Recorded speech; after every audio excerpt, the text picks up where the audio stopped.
Okay, I want to go over with these principles with you. There's 6 of them, and if you follow these correctly, you're going to be able to immediately get another 2, even 6 inches on your vertical by having correct form and allowing your body to do what it's capable of doing. Okay, I want to talk about a few principles here. They're going to allow you to go outside right now or go into a gym right now and put these into effect and actually get a higher vertical immediately. And I know you're thinking that's pie in the sky, that's crazy, but really they're just scientific principles. So I want you to look at this first image and notice that in the red we have the quads, in the green we have the hamstrings. And they have an inverse relationship. So the first thing that you want to do is prime your muscles so that you can jump higher. Now before you just log off and say I'm just talking about stretching and flexibility, there's more to this story. First of all, understand that in as much as your hamstrings are going to be warmed up, that's the one in the green, then your quadriceps in the red are going to be able to contract at full potential without the resistance of a stiff hamstring. So the more you're able to get that muscle flexible and access the elastic quality of the muscle, you're going to be able to get more spring and more full contraction out of your muscle. So when you're warming up, you need to stretch completely the inverse of every muscle involved in the jump. You need to stretch the quad, you need to stretch the hamstring, the calves, the anterior tibialis. You need to stretch a full body so that all of your muscles are full to contract at their fullest capacity.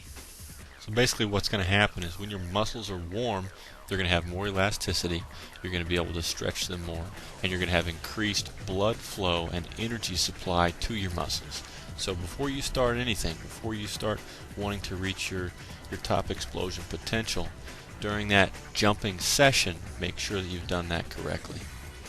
Okay, so the next thing you want to do is eliminate any mental blocks that you might have. So there is a connection between your mind and what your body does, and you want to eliminate that by picturing your goal as clearly in your mind as possible so that you don't inhibit in any way what your mechanics are going to do. Okay, watch this clip of Spud Webb and watch how he gets into his jump.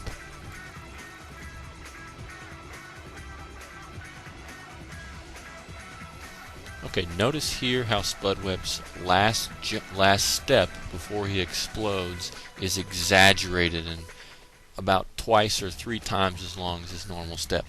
Why does he do that? Because that additional length lowers his entire body. And when his entire body is lowered, it's ready for all the muscles to contract and send him upward.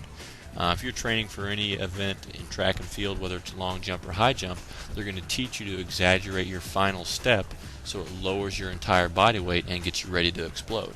If you're standing straight up in the air, the least you can do is maybe flex your quads a little bit, flex your calves, and just do a little bit with your lower back, but you're not going to be able to get near the explosion as when you're already poised and in place. Now notice at this point right before full explosion where his arm's at, where's the ball at? It's nearly in between his legs because if his hands were already up near his chest, he can't explode using his upper body. So his whole body, including his legs, arms, and upper body, is ready to explode upward. You want to exaggerate this as much as you can, even pointing your toes towards your knees so that your legs are ready to fully explode and that your joints and muscles are taking advantage of all the elasticity that they have. Okay, at this point you see Spud Webb where everything is exploding upwards, his hands have gone up, his legs are extending, and he's sending everything he has skyward. If you want to improve immediately your jumping quality, when you get in the gym, make sure you're warm, your muscles are elastic, make sure that you're stretching them and all the inverse muscles. So if you're on your quads, you need to make sure and stretch your hams and vice versa. And once that's done, eliminate any mental blocks, exaggerate your last step and poise your body for explosion. And you want to get your arms and your lower back and everything into the jump. Point your toes towards your knees so that you can take advantage of a full range of motion. Okay, the last thing you want to make sure and do is transfer any forward momentum directly upward.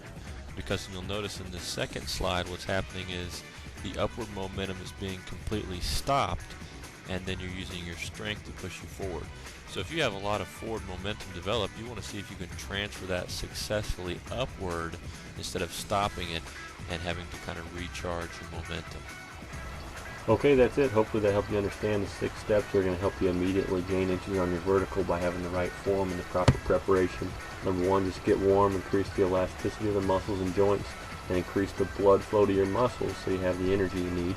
2 is to stretch and further increase the elasticity of the muscles and supporting structures, because that warm and elastic opposing muscle group is going to allow you to fully contract each muscle. Then you want to eliminate any mental blocks so that your mind isn't interfering with the performance of your body.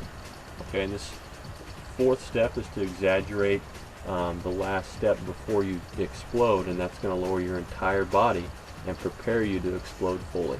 The 5th one is to use your whole body. Prepare your arms and your lower back to be involved with the upward explosion. Point your toes towards your knees to get a full range of motion in your calves. And the last step is to successfully transfer your forward momentum. So allow the forward momentum to be pushed upward in the right direction instead of killing it at the point of takeoff. Hope this makes sense. If you have any questions, you can go to my website at jumpmanual.com or freeverticaljumptraining.com. Thanks.